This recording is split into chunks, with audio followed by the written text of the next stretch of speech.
This is WPTV. Welcome back to this.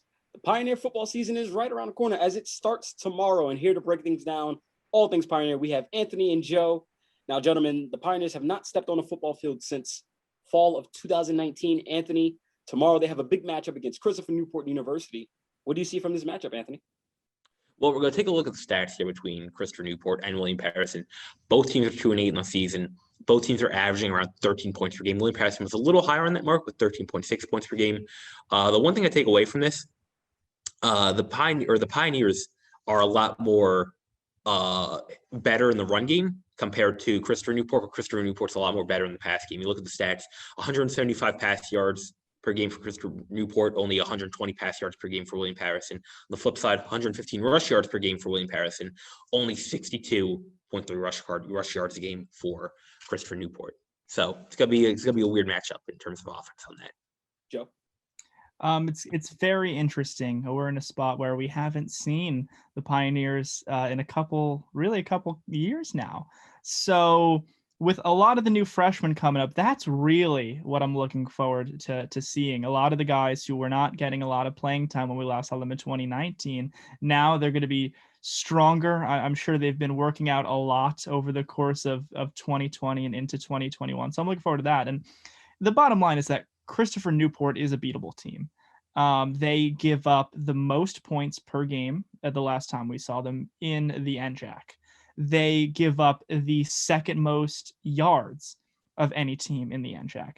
The Pioneers, the last we saw them, were not really known for their offensive skill set. They were more of a defensive focused team. But now you're coming in with a freshman quarterback. You have a lot of time for Coach Johnson and the rest of the staff to draw up a fresh, fun playbook. So I'm really looking forward to seeing how they come out swinging.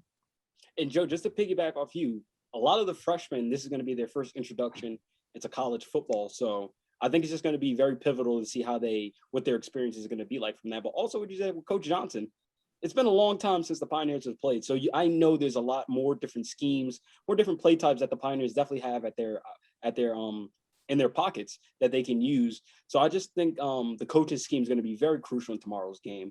But moving along, this season is a little weird, just like a lot of the seasons in all kinds of sports throughout wherever, D1, D2, D3, the professional leagues. This is a shortened season. We only get 3 games this year, and it's odd. It's odd that the Pioneers will only suit up for 3 games this year. But Joe, out of those 3 games, which one is the most intriguing to you? I'm going to have to go with the Montclair State game. Montclair State in 2019 had a 6-4 record, but personally, that doesn't tell the whole story. If we look at Montclair State stats, you have the 6-4 record, but they put up 22, almost 23 points a game. That's not where the kicker is. 15 points a game, the opponent. That was the best in the NJAC. This is a stout defensive team, and they're bringing back a lot of players. Also, a lot of success on the ground. Almost a 2-to-1 passing yard to rushing yard ratio. So that means if they're able to get ahead early, ground and pound, win the time of possession battle, Montclair State is a formidable foe and a good measuring stick to see really how good this Pioneers team is, because they are the best of the best. Oh, I definitely agree with you, Joe, because that's going to be an interesting matchup when the two go against each other. Anthony, what are you looking for this season? Tomorrow's game against Christopher Newport will be their only home game of this shortened 3-game season. I feel like it's so important to come out and to defend your home turf in this game. Not to mention, you played Christopher Newport last year, last October 12th. You lost 34-10. So you kind of want to get some revenge on this team, right? I know it's not against an NJAC opponent. I get all that. So I get there's an unattractiveness there. But it's the first game of the season. It's your only home game of the season, and it's against a team that really handled you well last year. You want to come back and get some revenge. Yeah, and I'll just take from both of you. I think both of those games, the 2 out of 3, I think they're very important as Montclair State is a rival. We play them every year. They're on 46, just like us, so close enough to each other. But then with Christopher Newport, as you alluded to, Anthony, we lost them last year. And I just think that it's very important to get that win back, because I know a lot of the seniors that are here that were there 2 years ago, like they want that win back, because that's a team that, like you said, they're not in the NJAC, but it's a team that William Patterson has faced recently. And I think getting a win with that will do a lot to the morale for the team of William Patterson. But as we know, football is a game of offense and defense, and let's sprinkle in little special teams as it usually is. But Anthony, we'll start with you. For this team, what is the more crucial part of the ball that the Pioneers will need to be successful this year? I'm going to go with the offense some more, because you look at this roster, you're going to have a new quarterback, probably under center in Spencer Lee. So you got to keep an eye on that, how he adjusts to the team. You also have Critic, who is going to be looking for a huge junior season.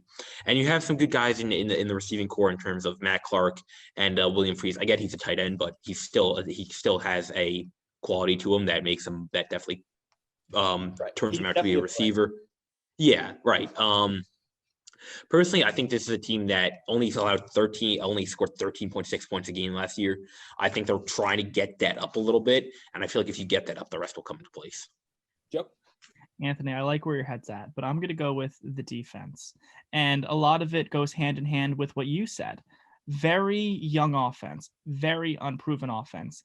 It's not going to be guaranteed that they're going to be able to put up 17, 20, 24 points a game. And with only 3 games, it's really difficult to get into a rhythm offensively. I think defensively, the Pioneers have a lot more returning players. They have a very proven coaching staff. And I tell you, the Pioneers, as far as turnover margin, 3rd in the NJAC in 2019, 3rd most.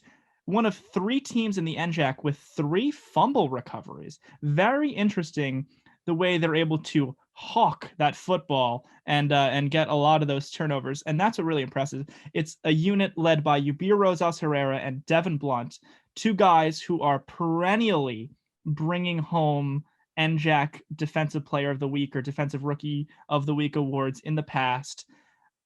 This unit excites me. And if they're going to beat teams like Christopher Newport, like Montclair State University, you're going to have good fourth quarter defense, because these games are going to come down to the wire, and that's the bottom line. Absolutely. Joe, I'm going to agree with you. I'm going to have to go with the defense. Way back in 2019, one of the first episodes of WP Sports Desk, we had the highlight of player, and I picked Devin Blunt.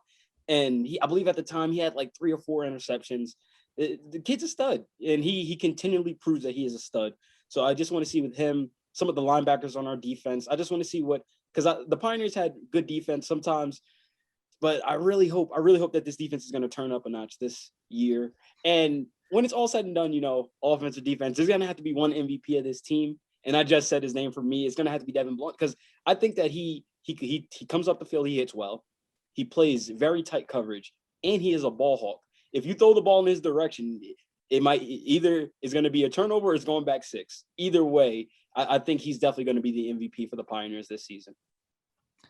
I might be biased. Local guy, local for me, out of Long Branch, wide receiver Matt Clarke. The guy was an absolute force in his freshman season a couple years back when we saw him. We were talking about a guy who has taken home Offensive Rookie of the Week honors. And when the Pioneers have won, Matt Clarke has had a huge piece to that victory pie.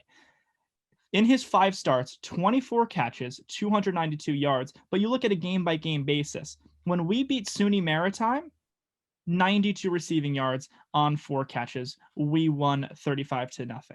When we beat FDU Florham, that big win, our first win, he caught 7 passes. It seems to me that when the Pioneers win, Matt Clarke is also heavily involved. And on top of that, he does do a lot of work on the special teams. We're talking about a guy who gets a fair share of yards on punt returns. So Matt Clarke, I'm really looking forward to seeing how he clicks with the freshman quarterback. Anthony, close us out. Joe, I like where you're going with Matt Clarke, but you're forgetting about the NJAC Offensive Rookie of the Year, and his name is Critic. This guy is a monster in the backfield. You look at his stats from last year: played 10 games, rushed 145 times, had 8 touchdowns. His average yards per carry was 5.2. His average yards per game was 75.4. He had an 85-yard touchdown run early last season. This dude can do it all. He can catch the ball out of the backfield. He had 9 receptions last year for 38 yards. He can do it all. He can run. He can catch the ball out of the backfield. He's fast. He can burn defenders. He can do it all. And this is my guy for the MVP. Yeah, all good picks. Definitely all good picks. But as we said, the weather's heating up. And with that, the MLB season is right around the corner. And we're going to break down things with the MLB crew next around the grapefruit and cactus leagues. Stay tuned here on WPTV.